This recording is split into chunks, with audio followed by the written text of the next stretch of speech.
दोस्तों, एक इंटरव्यू चल रहा था। उस इंटरव्यू में सबसे पहले एक इंजीनियर गया और उससे पूछा 1+1 क्या होता है। उसने बोला बहुत सिंपल है सर, 2। फिर उसके बाद दूसरा कैंडिडेट गया, वो MBA था और उससे भी यही क्वेश्चन पूछा कि 1+1 कितना होता है।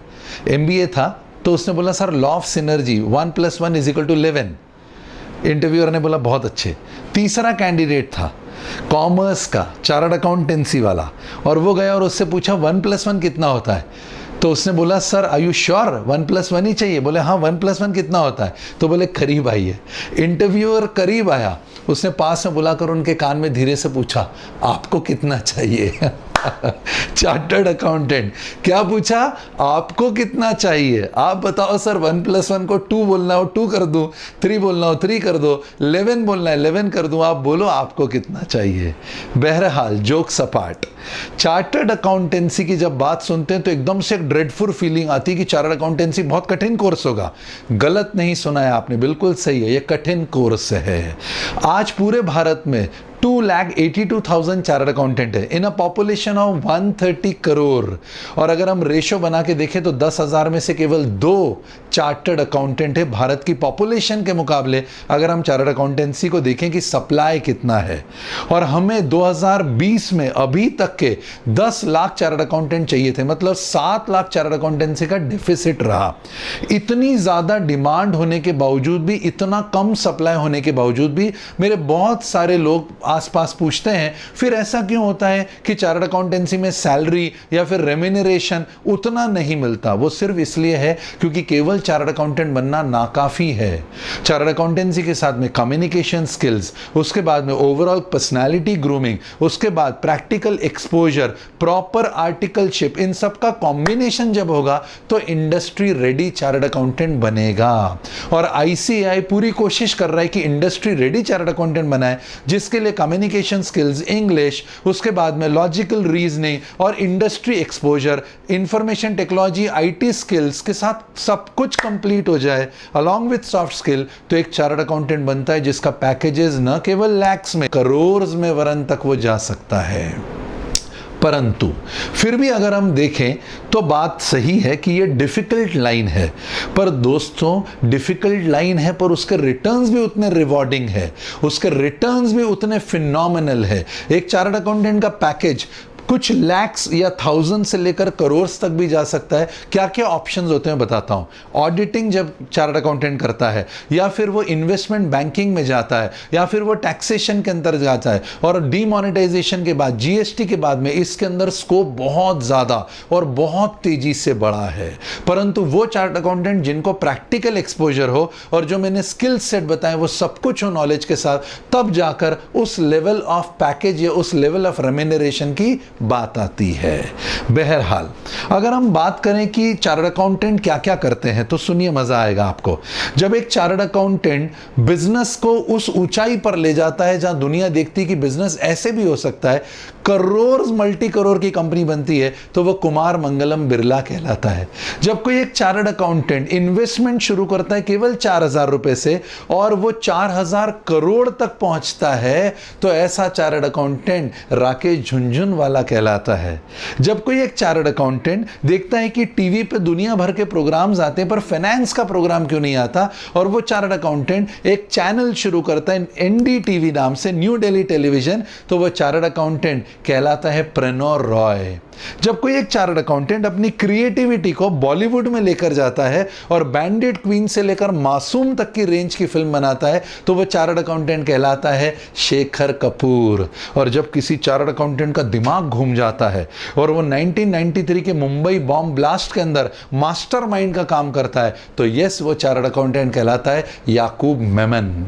इतनी बड़ी रेंज है चार्टर्ड अकाउंटेंसी की। और मैं मानता हूं दोस्तों, खेल आसान नहीं है, परंतु ये खेल खेलने वाले लोगों की आज जरूरत बहुत है, डिमांड बहुत है। इंडस्ट्री रेडी चार्टर्ड अकाउंटेंट्स की रिक्वायरमेंट है। मैंने जैसे कि आपको बोला GST और डीमोनेटाइजेशन, और इसके बाद जो रिक्वायरमेंट्स बनी है दैट इज फैथमलेस। कुछ डेटा आपके सामने रखता हूं। पूरे इंडिया में there are only 4% people who pay tax. केवल 4% लोग टैक्स भरते हैं, जिससे पूरा इंफ्रास्ट्रक्चर और पूरा ये मशीनरी चलता है। 1.03 करोड़ टैक्स पेयर्स हैं और 90 28 लाख बिजनेसेस हैं जो जीएसटी के अंडर आ चुके हैं और इनको मैनेज करने के लिए आज चार्टर्ड अकाउंटेंट्स हैं ही नहीं। मतलब इतना बड़ा डिमांड और सप्लाई का गैप है जो चार्टर्ड अकाउंटेंसी में हमको देखने को मिलता है। मोदी जी चार्टर्ड अकाउंटेंट के साथ में बहुत छोटे छोटे मल्टीपल स्मॉल व्हाट्सएप ग्रुप में जुड़े हुए हैं, जहां से वो पॉलिसी के इनपुट्स लेते हैं, उनसे पूछते हैं और फिर उसे इंप्लीमेंट करते हैं। अगर आपने अभी लेटेस्ट न्यूज़ सुनी हो तो केवी सुब्रमण्यम जो है उन्होंने बोला है हमारी इकोनॉमी जो है वो बाउंस बैक करेगी एक वी शेप में। हम इस तरह से नीचे आए, पर आत्मनिर्भर भारत का सपना मोदी जी का पूरा होते से ही हम डोमेस्टिक जो है वो सब गुड्स एंड सर्विसेज देना शुरू करेंगे तो हम बाउंस बैक करेंगे वी शेप में। दोस्तों हम 130 करोड़ हैं, हमें किसी एक्सटर्नल डिमांड की जरूरत नहीं है। जितना हम कंज्यूम करते हैं उतना हम खुद ही प्रोड्यूस भी कर लेते हैं, इसलिए हमारी सेल्फ रिलायंट इकोनॉमी है। और इस आत्मनिर्भर भारत को बनाने का सपना और ये मशीनरी में जो एक इंपॉर्टेंट एलिमेंट प्ले करेगा वो होगा चार्टर्ड अकाउंटेंट। बहरहाल चार्टर्ड अकाउंटेंट ऑडिटिंग करेगा, इनकम टैक्स का काम करता है, इन्वेस्टमेंट बैंकिंग करता है, जीएसटी करता है, सारे टैक्स कंप्लायंसेस का काम चार्टर्ड अकाउंटेंट करते हैं। एक और line, company secretary. Company secretary क्या करते हैं? जब दो लोग आपस में झगड़ा करते हैं तो उनको लीगल मैटर्स को एन इंडिविजुअल लॉयर सुलझाता है, पर जब दो बड़ी कंपनी के बीच में टकराव होता है तो कॉर्पोरेट जो इस तरह के जो क्लैशेस होते हैं उसको हैंडल कंपनी सेक्रेटरी करता है। तो कंपनी सेक्रेटरी लीगल काम, कंपनीज एक्ट, कंप्लायंस, कानून, नियम कायदे, इन सारी चीजों को लेकर मैनेज करने का काम कंपनी सेक्रेटरी करता है। अच्छा, कितने कंपनी सेक्रेटरी होंगे? 130 करोड़ की जनसंख्या में, आप सोचकर बताइए। महज 50,000 कंपनी सेक्रेटरी हैं। और कोई भी कंपनी जो स्टॉक मार्केट में लिस्टेड है उसको कंपनी सेक्रेटरी की जरूरत है। कोई भी कंपनी जिसकी ऑथोराइज कैपिटल 5 करोड़ रुपए, उसे कंपनी सेक्रेटरी की जरूरत है। तो जहां चार्टर्ड अकाउंटेंट एनालिटिकल थिंकर्स होते हैं जो टैक्सेशन, ऑडिटिंग और इसके बाद में जो अकाउंटिंग वर्क है उस पर फोकस करते हैं, वहीं company secretaries communication, legal matters, compliance पर काम करते हैं। ये दो आधार स्तंभ हैं दोस्तों हमारी भारत की बढ़ती हुई अर्थव्यवस्था के। पर हां, फिर से दोहराता हूं, दोनों आसान नहीं है। साहिल के सुकून से इनकार नहीं हमें, साहिल के सुकून से इनकार नहीं हमें, पर तूफानों से कश्ती निकालने का मजा ही कुछ और है। तो जो स्टूडेंट्स मेरे ब्रेव हार्ट है, जो लोग ये वीडियो देख रहे हैं, जो लोग को जीवन में कुछ बड़ा करना है, जो मेहनत करने के लिए तैयार हैं, जो गिरने के बाद में हिम्मत नहीं हारेंगे, जो बाउंस बैक करेंगे, जिनके लिए गोल मतलब गोल है, अगर वो नहीं मिला तो गोल 2 नहीं है, वो गोल 1 को ही पाएंगे, उनका स्वागत है इस लाइन में जिसका नाम है chartered accountancy and company secretary. तो सर क्या क्या पढ़ना पड़ता है हमको? बहुत इजी है, कुछ डिफिकल्ट नहीं है। जो आपने 12th कॉमर्स के अंदर पढ़ा है वही सब कुछ इसके अंदर है। जैसे कि क्या?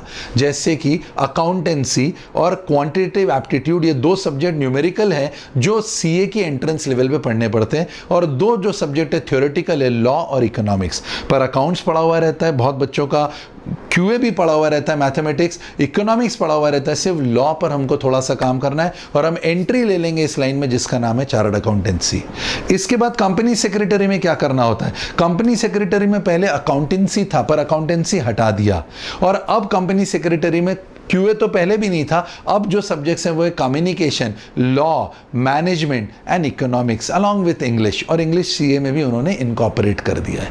मतलब कुछ डिफिकल्ट नहीं है, एंट्री लेवल ली जा सकती है। एंट्री अगर हो गई और व्यक्ति को एक विजन मिल जाए कि मुझे जीवन में कुछ बड़ा काम करना है, तो वो जरूर कोशिश करके इन दोनों गोल्स को परस्यू कर सकता है। There are some who do chartered accountancy as well as company secretary. There are few who do company chartered accountant along with IIMs के साथ एमबीए, और ये कॉम्बिनेशंस आने वाले समय में इकोनॉमी के सबसे बड़े ड्राइविंग कॉम्बिनेशंस होंगे। सुकरात से किसी ने पूछा कि साहब सफलता कैसे मिलती है, आप बताइए सफलता कैसे मिलती है? सॉक्रेट द ग्रेट, सफलता कैसे मिलती है? तो उन्होंने बोला अगले दिन आप सुबह आना मेरे पास में, मैं समझाऊंगा कि सक्सेस कैसे मिलती है। और उनको गले में हाथ डालकर सॉक्रेट, सुकरात उनको सी शोर पर, नदी के तट पर, नदी के अंदर तक ले गए। और जब वो नदी के अंदर तक ले गए तो व्यक्ति घबराने लगा। उसने पूछा कि सर मैं आपसे पूछने आया था सक्सेस कैसे मिलती है। उसने बताया मैं बताता हूँ, चलो तो सही थोड़ा सा आगे तक के। पानी यहाँ तक आया, व्यक्ति डरा घबराया, पर सुकरात उसके गले में हाथ डालकर उसको अंदर तक लेकर गए। पानी यहाँ तक आया। उसने बोला सर मुझे थोड़ा थोड़ा समझ में आने लगा है सक्सेस कैसे मिलती है, मैं जाना चाहता हूँ। उन्होंने बोला बस अब थोड़ी ही दूर है सफलता। और जैसे ही पानी नाक तक पहुँचा, सॉक्रेट्स उसके ऊपर कंधे पर चढ़ गए और कूदने लगे उसको पानी में डुबाने के लिए। और वो व्यक्ति पूरी तरह से पानी में अंदर छटपटाने लगा, हाथ पैर मारने लगा, पर वो उसके कंधे से नहीं उतरे। बस वो मरने ही वाला था, तब उसके कंधे से सुकरात जंप करके बाहर आए। और व्यक्ति पानी से बाहर आया एकदम हड़बड़ाते हुए कि पागल आदमी, मैंने सुना तो था कि तुम पागल हो, आज सिद्ध भी हो गया कि तुम पागल हो। और सीधे भागने लगा दूर की तरफ, समुद्र से दूर। सॉक्रेट्स खड़े होकर सी शोर पर चिल्लाकर उससे पूछते, भाई रुको, 1 मिनट जवाब तो सुनते जाओ, सफलता कैसे मिलती है। उसने बोला नहीं नहीं नहीं नहीं, वहीं से बोल दो, मैं आपके पास नहीं आऊंगा। उसने वहीं से पूछा सॉक्रेट्स ने कि पानी के नीचे सबसे ज्यादा जरूरी तुमको क्या लगा। वहां से आवाज आई क्या? उन्होंने बोला पानी के नीचे सबसे ज्यादा जरूरी तुमको क्या लगा? तो उस व्यक्ति ने बोला हवा। बोले बस, अगर तुझे जीवन में कुछ ऐसा चाहिए जैसे पानी के नीचे मरते हुए व्यक्ति को हवा, तो फिर जो चाहिए तुझे मिल जाएगा। पर वो डेस्परेटनेस, वो पागलपन, वो जुनून, वो दीवानगी, वो पैशन, वो डिटर्मिनेशन, वो इनर मोटिवेशन उतना स्ट्रांग होना चाहिए जैसे पानी के नीचे मरते व्यक्ति को हवा चाहिए। अगर दोस्तों आपको चार्टर्ड अकाउंटेंट बनना है, अगर आप कंपनी सेक्रेटरी बनना चाहते हो, अगर जीवन में इन दोनों के अलावा कॉमर्स लेने के बाद कोई दूसरा बड़ा सपना आप पूरा करना चाहते हो, जो बहुत सारी लाइन कॉमर्स लेने के बाद खुल जाती है, तो सबसे पहले अपने आप से पूछो कि क्या आपको ये चीज़ें ऐसी चाहिए जैसे पानी के नीचे मरते हुए व्यक्ति को हवा? और अगर आपका जवाब है हाँ, तो फिर चिंता मत करो, वो लक्ष्य मिलना बिल्कुल तय है। But you need to be that desperate as a person under the water is desperate for the air. ऐसा कहा जाता है कि God can not be everywhere, hence mothers were created. ईश्वर हर जगह नहीं हो सकते, इसलिए माएँ बनाई गई।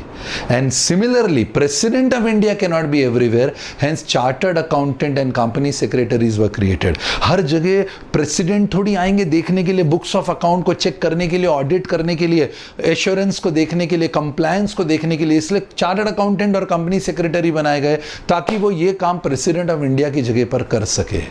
भीगे हुए परों से परवास करके देखो, अंजाम उसके हाथ है, तुम आगाज करके देखो। तो दोस्तों बड़े लक्ष्य बनाओ, बड़े गोल्स बनाओ। और हाँ, मैं जानता हूँ ये आसान रास्ता नहीं है, पर आसान रास्ते पर चलने का मज़ा भी नहीं है।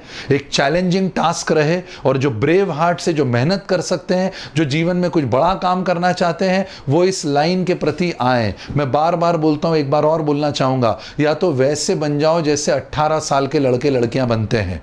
क्या बनते हैं 18 साल के लड़के लड़कियाँ? बाल में जेल लगा के स्पाइक बनाना, या टैटू बनाना, या नेल आर्ट क्रिएट करना। पक्का 18 साल के वैसे बन जाओ जैसे लड़के लड़कियां बनते हैं दुनिया में, या 18 साल के वैसा लड़के या लड़की बन जाओ जैसे पूरे 18 साल के लड़के लड़कियां बनना चाहते हैं। Do you want to be a crowd, or you want to be the reason for the crowd? You need to think on yourself. निर्णय आपका है।